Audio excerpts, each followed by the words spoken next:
கடைக்காரண்ணா கொஞ்சம் கருவேப்பிலை கொத்தமல்லிக்கு இதெல்லாம் சேர்த்தி கொடுங்கண்ணா. அவ்வளோதாங்க தெரியும் கருவேப்பிலோட பெனிஃபிட்ஸு. எல்லார் வீட்லேயும் தட்டில் ஓரமாக கை கழுவுறப்போ தனியாக அந்த பாத்திரத்தில் எடுத்து போட்டு கையை கழுவிட்டு போயிடுறாங்க.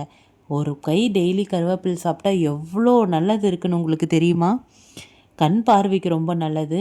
வெயிட் லாஸில் இருக்கீங்கன்னா ரொம்பவே நல்லது. சுகர் பேஷண்ட்ஸ் டெய்லி ஒரு கை கருவேப்பிலை சாப்பிட்டா அவ்வளோ பெனிஃபிட்ஸ்ன்னு சொல்கிறாங்க. இன்னும் எக்கச்சக்கமாக இருக்குங்க. இவ்வளோ பெனிஃபிட்ஸ் இருக்க கருவேப்பிலை நம்ம ஏன் சாப்பிடாமல் இருக்கணும்? எப்படி சாப்பிட்லான்னு பார்க்கலாமா?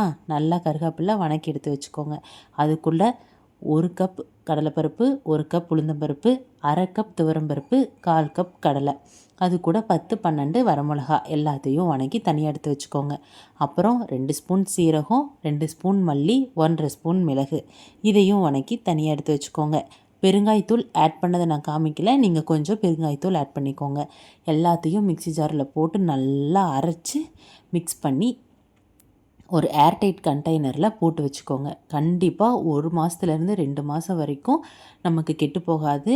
டெய்லியும் நம்ம எல்லா சாப்பாடும் சாப்பிட்றதுக்கு முன்னாடி கொஞ்சமாக நெய்யோ நல்லெண்ணெய்யோ இட்டு சாப்பிட்டு பாருங்கள். அவ்வளோ டேஸ்ட்டாக இருக்கும்.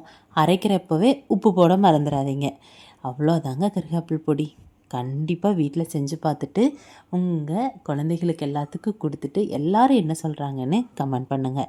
முக்கியமாக ஒன்று சொல்ல மறந்துட்டேங்க, டிஃபன் பாக்ஸுக்கு ரொம்ப ரொம்ப ரொம்ப யூஸ்ஃபுல்லான ரெசிபி. நம்ம அவசரமாக எதுவும் செய்ய முடியல அப்படின்னா சும்மா எண்ணெய் கடுகு கருவேப்பிலை போட்டு சாப்பாடு கூட இந்த பொடியை மிக்ஸ் பண்ணி கொடுத்துட்டா அவ்வளோ அருமையாக இருக்குங்க.